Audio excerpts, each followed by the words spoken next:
ସେ ପୁରା ମାଟି ହେଇଯାଇଛି।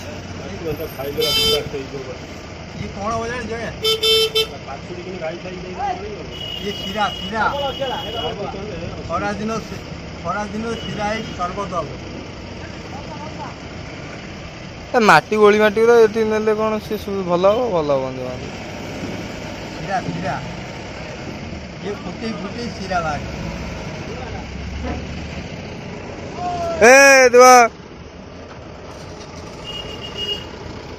ଏଇ ଅସଣା ମସଣା ଜାଗା ନବା ତ ଅସଣା ମସଣା ଜାଗା ଏତେ ନେଉନ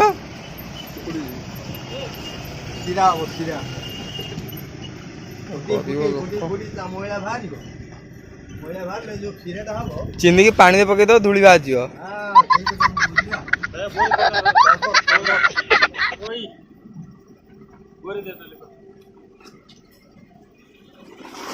ଗରିବ ଲୋକ ଖାଇବାକୁ ପାଉନାହାନ୍ତି, କିଛି କରୁନାହାନ୍ତି। ଏଇଭଳିଆ ପରିସ୍ଥିତିରେ ଏଠି ଦେଖ କେତେ ମାନେ କଟକ ମାଲ ଗୋଦାମରେ ମାଲ ଆସିକି ପଡ଼ିଛି, ଏମାନେ ଏଠୁ ଚିନି ନେଇକରି ଯାଉଛନ୍ତି, ଖାଇବାକୁ ପାଉନାହାନ୍ତି। ମାନେ କେତେ ତଳେ ଅଛନ୍ତି। ଆମ ଓଡ଼ିଶା ଏମିତି ଗତି କରୁଛି। ଦେଖନ୍ତୁ ଯଦି ଭଲ ଲାଗିଥାଏ ଲାଇକ୍ କମେଣ୍ଟ ସେୟାର କରିବେ, ନହେଲେ ନାହିଁ ଏ ଲୋକଟିକୁ ଗାଳି କରିବେ ଆଉ। କେବେ ବି ଦେଖିନଥିବେ ଏମିତି ଲୋକଙ୍କୁ ଚିନି ଉଠେଇ ନେଇକି ଯାଉଛନ୍ତି। ଦେଖ କୋଉ ଭଳିଆ ଜାଗାରେ ମାଛି ମୁତ କଣ ସବୁ।